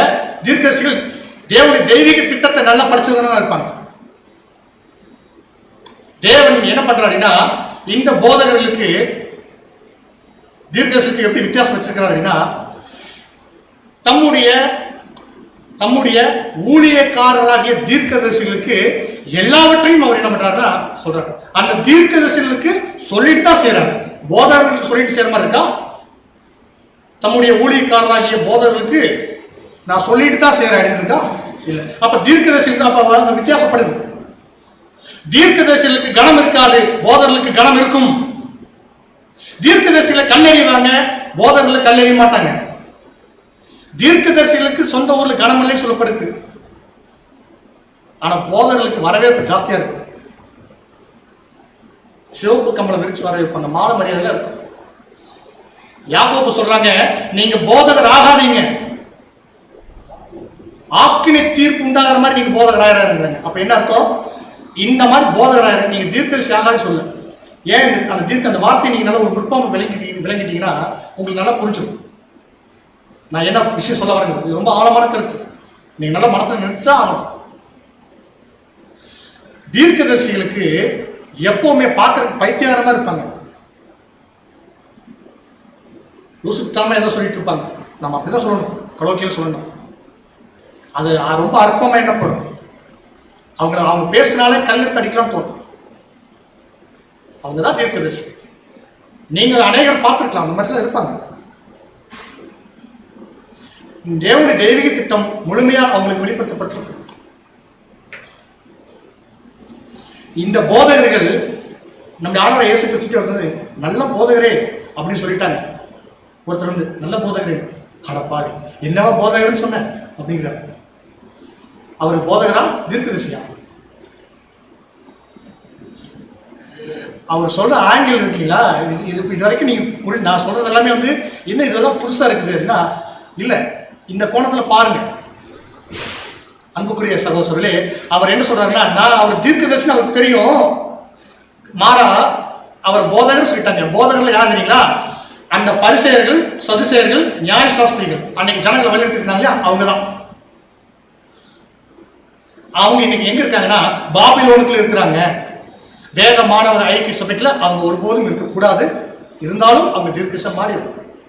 யாக்கோபு சொல்ற, நீங்க உங்கள அநேகர் என்ன பண்ணிடாதீங்க, ஆக்கினை தீர்ப்புக்கு உள்ளாகிற மாதிரி நீங்க வந்து போதகராயிராங்க, அந்த போதகராயிராங்க. காரணம், தீர்க்கதரிசிக்கு தேவன் அநேக விஷயங்கள் வெளிப்படுத்துவாங்க. ஆனா கல்லடி வாங்குறதும் அவங்கதான், மறிக்கிறதும் ரத்த சாட்சியை மறிக்கிறதும் அவங்களாத்தான் இருக்கும். பாபிலோனுடைய போதகம் எப்படி இருக்கும் அப்படின்னா, பாவம் செய்யாதீங்க. புரியுதுங்களா உங்களுக்கு? பாவம் செய்யாதீங்க, இதெல்லாம் அவங்க சொல்லுங்க. இன்னைக்கு கிறிஸ்துவ மண்டலத்தில் இல்லாத அவங்க அங்க இருக்கிற சப்ஜெக்ட்லாம் நீங்க பாருங்க, எப்படி அவங்க நீங்க எல்லாம் அனுப்பப்பட்டவங்க தானே. பொய் சொல்லாதீங்க, பொறாம பண்ணாதீங்க, ஒருத்தருக்கு சண்டை போடாதீங்க. இதெல்லாம் அங்கேயும் போதிக்கப்படுதா இல்லையா? அதே போதனை இங்கேயும் இருந்தா அது பாபிலோனுடைய போதகமா இல்லையா? பாவம் செய்யாதன்னு சொல்றதில்ல, தேவனுடைய தெய்வீக திட்டத்தை விளக்குறது தான் போதகம். அதான் தீர்க்கதரிசனத்தை தேவன் என்ன பண்றாரு, தீர்க்கதரிசனம் கூப்பிட்டு தீர்க்கதரிசனத்தை இல்லாத விளக்கு. இது தீர்க்கதரிசனம் திட்டம் தெளிவா இருக்குது, என்ன நடக்கும் என்ன நடக்காது அப்படின்னு. ஆனா ஒவ்வொரு தீர்க்கதரிசனுக்கும் ஒவ்வொரு வெளிப்பாடு தான் இருக்கு. யோனாட்ட போய் வேற ஒரு விஷயத்தை பத்தி கிடையாது தெரியாது. ஆனா ஒரு சில தேவனுடைய தெய்வீக திட்டம் அந்த காலகட்டத்துக்கு அவர் கிளியரா அண்டர்ஸ்டாண்டிங் இருக்கும். எலியாவுக்கு இருக்கும், எலிசாக்கு இருக்கும், ஏசாயாவுக்கு இருக்கும், எரேமியாவுக்கு இருக்கும், எல்லோருக்கும் இருக்கும். அன்பான சகோதரர்களே, நம்ம புரிஞ்சு கொள்ற விஷயம் என்ன அப்படின்னு சொன்னா, இது இருக்கு. எப்படி இருக்கு அப்படின்னா, இந்த குத்தகை அது சரியா தேவனுக்கு செலுத்த வேண்டிய பங்கு போயிருச்சுன்னா அந்த குத்தகை நிலைக்கும். காரணம், நம்ம நல்ல ஊழியக்காரராக நல்ல குத்தகைதாரர் இருக்கும். அநீதியான குத்தகைதாரராக மாறிட்டோம் அப்படின்னா இது கட்டாயம் என்ன ஆகும்? எஜமான் வேற ஒரு குத்தகைதாரருக்கு கொடுக்க வேண்டியதுதான் வரும். எரேமியா 12ஆம் அதிகாரம் 10வது வசனம்.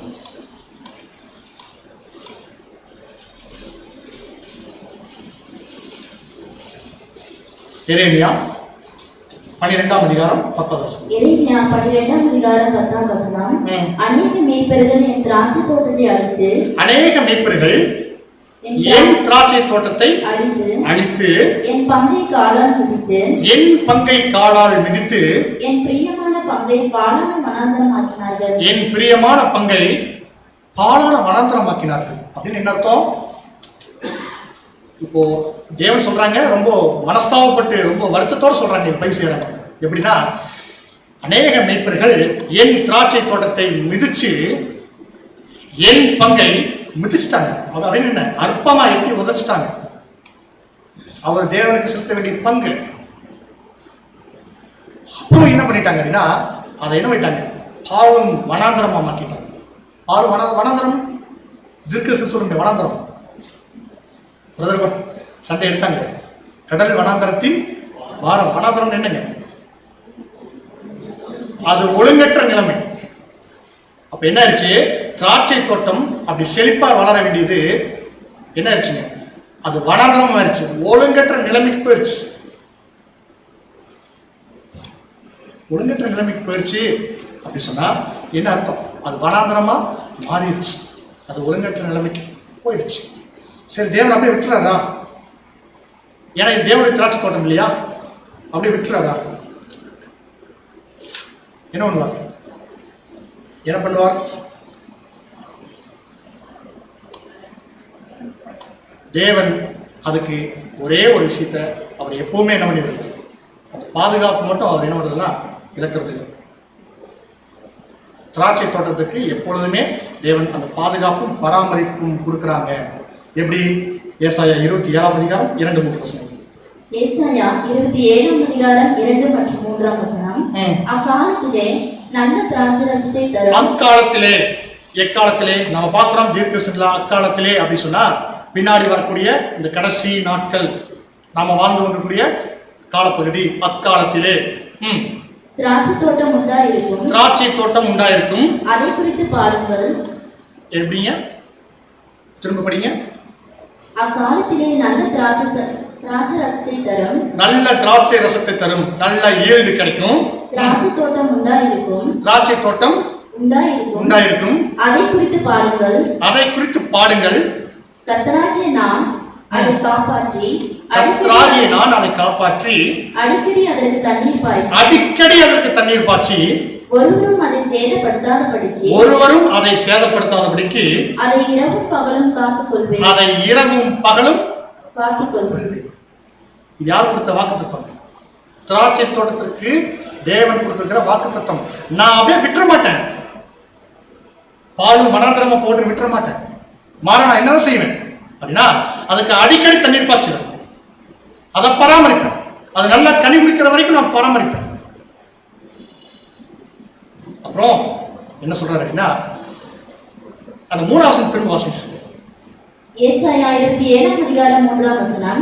கர்த்தராகிய நான் அதை காப்பாற்றி அடிக்கடி அதற்கு தண்ணீர் பாய்ச்சி ஒருவரும் அதை சேதப்படுத்தாதபடிக்கு அதை இரவும் பகலும் காத்துக்கொள்வேன். அவ்வளவுதான், அதை இரவும் பகலும் காத்துக்கொள்வேன். காரணம் என்ன? இது பின்னாடி நடக்கக்கூடிய ஒரு ஆசீர்வாதமான ஒரு விஷயம். அப்படின்னு என்ன அர்த்தம் அப்படின்னா, இன்னைக்கு இந்த திராட்சை தோட்டம் வனாந்தரமா கிடக்குதா?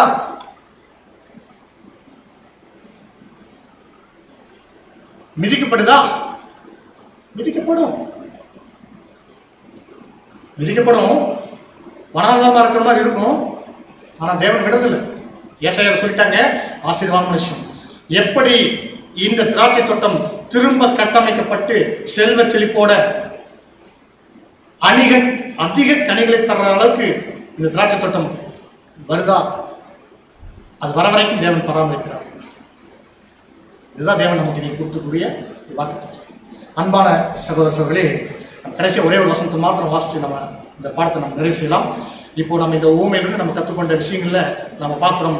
இப்போ நம்ம செய்ய வேண்டியது ஒன்றே ஒன்று தான். நம்ம நன்மை செய்யறதுல சோர்ந்து போகாமல் இருக்கணும். நன்மை செய்யறதுல சோர்ந்து போகிறது என்ன? இது நன்மை தெரிஞ்சிச்சு, அது செய்யறதுல என்ன பண்ணக்கூடாது, ஒருபோதும் சோர்ந்து போகக்கூடாது. கலாத்தியர் 6ஆம் அதிகாரம் 8லிருந்து நீங்க 8-9 மட்டும் வாசிங்க. கலாத்தியர் 6ஆம் அதிகாரம் 8ஆம் வசனம் முதல், தன் மாம்சத்திற்கென்று விதைக்கிறவன் மாம்சத்தினால் அழிவை அறுப்பான். இப்போ அன்பான சகோதரர்களே, இந்த விதைக்கிறது, அறுக்கிறது, நீர் பாய்ச்சறது, உரம் போடுறது, களை பிடுங்கிறது, இதெல்லாமே எதை சார்ந்து இருக்குது? இதெல்லாம் இது எதுக்குள்ள வருது? அறுவடை, விவசாயத்துல வருது. விவசாயம் அப்படிங்கிறது நம்ம பார்க்குறோம், அது ஆவிக்குரிய விவசாயம். ஆவிக்குரிய விவசாயம் அப்படி சொன்னா என்னங்க? அறுவடைக்குள்ள வருது. பாருங்க, நான் பவுல் சொல்றாங்க, நான் நட்டேன், அப்போலோ நீர் பாய்ச்சினான். கரெக்டுங்களா? இப்போ இதெல்லாமே ஒரு அறுவடைக்குள்ள வருது. இப்போ இங்கேயும் வசனம் அப்படிதான் சொல்லுது. திரும்ப வாசிங்க சிஸ்டர். தன் மாம்சத்திற்கென்று விதைக்கிறவன். இப்போ ஒருவேளை நான் என்ன பண்ணிட்டு இருக்கிறேன்? விதைக்கிறேன். இன்னொருத்தர் வந்து தண்ணீர் பாய்ச்சுவார், இன்னொருத்தர் வந்து அது களைகளை எடுப்பாங்க, உரம் போடுவாங்க, இன்னொரு சிலர் வந்து அறுப்பாங்க. கரெக்டுங்களா? இப்போ நான் விதைக்கிற விஷயம் இது மாமிச பிரகாரமா இருந்தா யார் அழிவை சம்பாரிச்சு கொள்வார்? திரும்ப தன் மாமிசத்திற்கென்று விதைக்கிறவன் மாம்சத்தினால் அழிவை அறுப்பான். ஆவிக்கென்று விதைக்கிறவன் ஆவியினாலே நித்திய ஜீவனை. அன்புக்குரிய சகோதரர்களே, நாம எல்லோரும் ஆவியில வளர பிரயாசப்பட்டு ஆவிக்கென்று விதைப்போம். உண்மையாகவே சொல்லும்போது மாமிசம் எல்லாவற்றிலும் சோர்வு உள்ளது, ஆவி உற்சாகம் உள்ளது. சோர்வு அல்ல. இப்ப நம்ம செய்ய வேண்டிய விஷயம் என்னன்னா, நம்ம எல்லோரும் சேர்ந்து செய்ய வேண்டிய விஷயம் என்னன்னா, ஒரு திராட்சை தோட்டத்திற்கு வரக்கூடிய ஆபத்துகள் குறித்து அநேக தீர்க்க தரிசனங்கள் இருக்குது. ஒரு காவல் கோபுரத்திலிருந்து, ஒரு வாட்ச் டவர்ல இருந்து காவல்காரன் சொல்லி வச்சிருக்கிற விஷயங்கள் எல்லாம் நம்ம என்ன பண்ணணும்? அதை கேட்டோம் அப்படின்னு சொன்னா கட்டாயம் என்ன பண்ணலாம்? திராட்சை தோட்டம் காப்பாற்றப்படலாம். திராட்சை தோட்டம் அடிக்கிறது நாம தான் அப்படின்னு விசுவாசிட்டோம் அப்படின்னா நாம காப்பாற்றப்படலாம். தீர்க்க தரிசனங்களையும் நம்ம அற்பமா எண்ணினோம் என்றால் அழிவு நமக்குத்தான், தவிர வேற ஒருத்தருக்கும் இல்லை. இப்போ இந்த பாடத்தின் வாயிலா ஆண்டவர் இயேசு கிறிஸ்து அந்த ஊமையில கற்றுக் கொடுத்த விஷயம் தான் என்ன அப்படின்னா, நீங்க ராஜ்யத்துக்கு தகுதியானவர்கள் யார் நல்ல கனி கொடுக்குறாங்களோ அவங்கள தேவன் திரும்ப அந்த ரீப்ளேஸ்மெண்ட் பண்றார் அப்படிங்கிறத அந்த வசனத்தில் நம்ம வாசிச்சோம். கடைசி அந்த வசனம் நம்ம படிக்கும்போது அது என்னவா இருந்துச்சு அப்படின்னு சொல்லி கவனிச்சு பார்த்தீங்கன்னா, பாருங்க, ஆகையால் தேவனுடைய ராஜ்யம் உங்களிடத்திலிருந்து நீக்கப்பட்டு அதற்கேற்ற கனியில் தெரிகிற ஜனங்களிடத்தில் கொடுக்கப்படும். அன்புக்குரிய சகோதரர்களே, இந்த ஒரு எச்சரிப்பை மாத்திரம் நம்ம மனசில் வச்சுட்டோம் அப்படின்னா எந்த ஒரு காரியத்திலையும் நமக்கு சோர்வோ தயக்கமோ பயமோ வராது. நம்ம சண்டை பார்த்த மாதிரி தான் தேவன் நமக்கு பயத்தினாவே தரல, பலத்தினாவே கொடுத்துருக்குறாங்க, பரிசுத்தாவே கொடுத்துருக்குறாங்க. அன்பான சகோதரர்களே, நாம செய்ய வேண்டிய ஒரே விஷயம், சத்திய வசனங்களில் நம்ம இன்னும் அதிகமாக ஜெனிப்பிக்கப்படணும். ஜெனிப்பிக்கிறது நமக்கு நடக்கணும் சபையா. இது மட்டும்தான் நம்முடைய நோக்கம் சரியா இருக்கிற பட்சத்தில் தேவன் அதை கரம்பெடுத்து வழிநிறுத்துறார் அப்படிங்கிறதோட நம்ம பார்க்கணும். ஆண்டவர் இயேசு கிறிஸ்து பேசிட்ட ஊமையிலிருந்து அநேக காரியங்களை நம்ம பார்க்கும்போது இன்னைக்கு கடைசி காலத்தில் வாழ்க்கக்கூடிய நமக்கு இன்னைக்கு இது ரொம்ப ஒரு எச்சரிப்பின் படிப்படியாக இருக்கிறத நம்ம பார்க்குறோம். இந்த பாடம் உங்கள் எல்லாருக்கும் பிரயோஜனமாக இருக்கும் விசுவாசத்தோடு இந்த பாடத்தை நம்ம நிறைவு செய்யலாம். ஒருமுறை கேட்ட உங்களுடைய தேவன் தாமே ஆசீர்வதித்து வருவதாக இந்த வாய்ப்பு கொடுத்த பிதாவை தேவனுக்கும் ஆண்டவர் இயேசு கிறிஸ்துவும் சபையாகிய சக அங்கங்கள் உணர்வுக்கும் நன்றி குறிப்பிடுகிறது. தேவநாமம் கிறிஸ்துவின் மூலம் பயன்படுவதாக. ஆமாம்.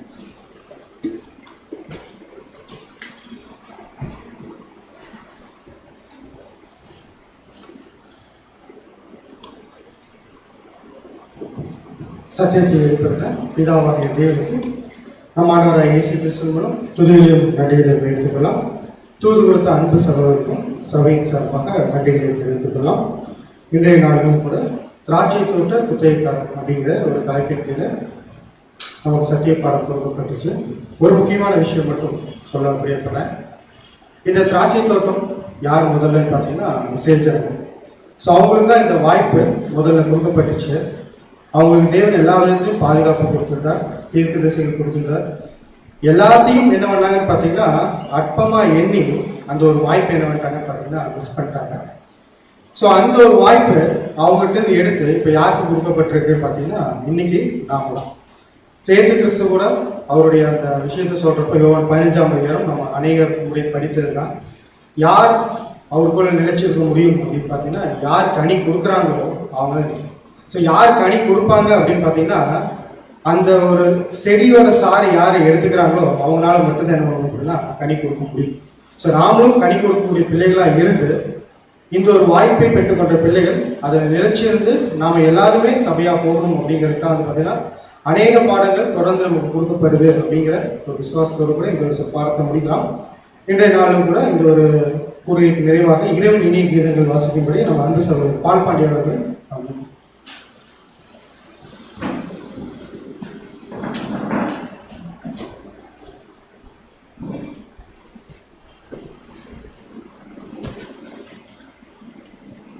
இன்றைய நாளுக்குரிய இறைவன் இனிய கீதங்கள் அக்டோபர் 27. தமக்கு காத்திருக்கிறவர்களுக்கும் தம்மை தேடுகிற ஆத்மாவுக்கும் கர்த்தர் நல்லவர், கர்த்தருடைய ரட்சிப்புக்கு நம்பிக்கையோடு காத்திருக்கிறது நல்லது. புலம்பல் 3ஆம் அதிகாரம் வசனம் 25 மற்றும் 26. அதற்காக கீழே கொடுக்கப்பட்டுள்ள இலக்கம்: நாம் தவறு செய்யாதிருப்போமாக. பரிசுத்தமாக்கப்பட்டவர்களிடையே இது ஒரு கேள்வியாக இருக்கிறது. அற்பமானவைகளிலும் சிறிய காரியங்களிலும் கூட உண்மையாக இருப்பவர்கள் மட்டுமே கர்த்தரையும் அவர் அளித்த பூமிக்குரிய ஆவிக்குரிய கிருபைகளையும் உணர்ந்து வைராக்கியத்துடன் தொடர்ந்து முன்னேறவும் மேய்ப்பரின் அன்பை பெற்றுக்கொள்ளவும் தயாராக இருப்பார்கள். ஏற்ற வேளையில் தேவன் தம் குமாரன் மூலமாய் தருகிற போஜனத்தையும் அறுவடை காலத்தின் விசேஷித்த நன்மைகளையும் அறியாதவர்கள் ஆயத்தமற்றவர்களாக இருப்பார்கள். இவர்களை வஞ்சிக்கவும் தள்ளிவிடவும் முயற்சிப்பவர்கள் இவர்களை வஞ்சிப்பார்கள் என்பதே ஆமென்.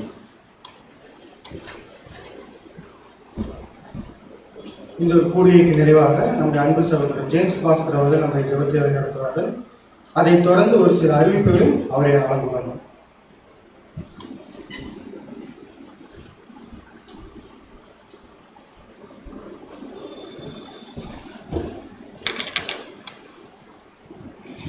ஜெபம் செய்வோம். வானதி வானங்களில் வீற்றிருந்து உமது பாதப்படியாகிய பூமியில் உள்ள உம்முடைய பிள்ளைகளாகிய எங்கள் ஒவ்வொருவரையும் ஒவ்வொரு நாளும் கண்ணோக்கி பார்த்து அன்போடும் இரக்கத்தோடும் சத்தியத்தோடும் சமாதானத்தோடும் வழிநடத்தி வரும் அன்பான ஒன்றான பரமத்தகப்பனே, மீண்டுமாக இந்த நாளுக்காக நாங்கள் நன்றி செலுத்துகிறோம். இந்த நேரம் கூட எங்களுடைய வாழ்க்கையில் ஒரு சந்தர்ப்பத்தை எங்களுக்கு கொடுத்து உம்முடைய வேத வாக்கியங்களை நாங்கள் ஆராய்ந்து பார்த்து அதில் எங்களுக்கென்று இருக்கக்கூடிய காரியங்களை நாங்கள் உணர்ந்து கொள்ளவும், என்னென்ன எச்சரிப்புகளை எங்களுக்காக நீர் வைத்திருக்கிறோம் அதை புரிந்து கொண்டு நாங்களும் நீர் விரும்பக்கூடிய பாதையில் செல்வதற்கு தேவையான ஞானத்தை எங்கள் ஒவ்வொருவருக்கும் தர வேண்டும் என்று உங்களுக்கு கெஞ்சுகிறோம். தகப்பனே, இந்த உலகத்தின் கடைசி காலத்தில் ஜீவிக்கிறோம் என்பதை உணர்ந்த பிள்ளைகளாக எங்களுடைய சுய சித்தத்தை நாங்கள் வெறுத்து உம்முடைய சித்தத்தை செய்யக்கூடிய பிள்ளைகளாக பூமியில் ஜீவித்து நாங்கள் செய்யக்கூடிய ஒவ்வொரு காரியங்களும் உங்களுடைய நாமத்தை மேம்படுத்தும் வண்ணமாக இருக்கவும் தேவரித்தாமே எங்களுடைய மனதை நீர் புதிதாக்கி உம்முடைய வழியில் எங்கள் அனைவரும் நடக்க வைக்க வேண்டும் என்று உங்களுக்கு கெஞ்சுகிறோம். தகப்பனே, தேவர் இந்த சத்தியத்தை கேட்கக்கூடிய ஒவ்வொரு பிள்ளைகளையும் தேவரித்தாமே பெயர் பெயராக தொட்டு ஆசீர்வதித்து அவர்கள் கேட்ட சத்தியத்தின்படி நடப்பதற்குரிய சூழ்நிலைகள் வரும்போது அதை தவறாமல் தங்கள் வாழ்க்கையில் கடைபிடித்து காண்பிப்பதற்கும் தேவையான மனப்பக்குவத்தை ஒவ்வொருவருக்கும் தர வேண்டும் என்று உங்களுக்கு கெஞ்சுகிறோம். சத்திய வசனங்களை கேட்க தவறுகளிலும் தேவரித்தாமே கண்ணோக்கி பார்த்து உம்மோடு செய்த உடன்படிக்கையை அவர்கள் நினைவு கூர்ந்து உம்முடைய வழியில் நடப்பதற்குரிய ஆயத்தத்தை இன்னும் அதிசீக்கிரத்தில் செய்யக்கூடிய பிள்ளைகளாக இருக்க தேவரித்தாமே அவர்களுக்கும் கிருபை தர வேண்டும் என்று உங்களுக்கு கெஞ்சுகிறோம். தகப்பனே, நாங்கள் அனைவரும் ஒன்றாக சேர்ந்து நாங்கள் செய்யக்கூடிய நல்ல கிரியைகள் மூலம் உம்முடைய நாமத்தை இந்த உலக ஜனங்களுக்கு மத்தியில் மகிமைப்படுத்தக்கூடிய பிள்ளைகளாக ஜீவிக்க தேவையான பரிசுத்தாவையும் எங்களுக்கு தர வேண்டும் என்று உங்களுக்கு கெஞ்சுகிறோம். மீதியான நேரங்கள் எல்லாவற்றையும் உங்கள் பாதத்தில் வைக்கிறோம். நீர் கொடுக்க நாங்கள் வாங்கிக் கொள்கிறோம் தகப்பனே. எங்களுக்கு என்ன தேவை என்பதையும் என்ன நன்மை என்பதையும் எங்களுடைய நாவிலிருந்து சொல் புறவதற்கு முன்னமே தேவரீர் அறிந்து ஏற்ற காலத்தில் ஏற்ற ஆசீர்வாதங்களை இப்படி தயவுள்ள சித்தப்படி கொடுத்து கொண்டிருக்கிறேன். அதே போல தொடர்ந்து வரக்கூடிய காலத்திலும் இன்னும் அதிகப்படியான சத்தியத்தையும் சகோதர அன்பையும் கொடுத்து எங்கள் ஒவ்வொருவரையும் ஆசீர்வதித்து வழிநடத்த வேண்டும் என்று மன்றாட்டுகளை எல்லாம் எங்கள் ஆண்டவர் ரட்சகரும் மனக்குலத்தில் மீட்பெறும் இருக்கிறார் இயேசு கிறிஸ்துவின் நாமத்தில் உமது கிருபை நிறைந்த பொற்பாதம் பணிந்து கெஞ்சி கொண்டாடுகிறோம் எங்கள் ஜீவனுள்ள நல்ல தந்தையே. நமது ஆண்டவராகிய இயேசு கிறிஸ்துவினுடைய கிருபை பிதாவினுடைய அன்பும் நம்மோடும் சர்வ பரிசுத்தவான்களோடும் இன்றும் என்றும் சதா இருப்பதாக. அறிவிப்புகள் நம்முடைய சகோதரர்.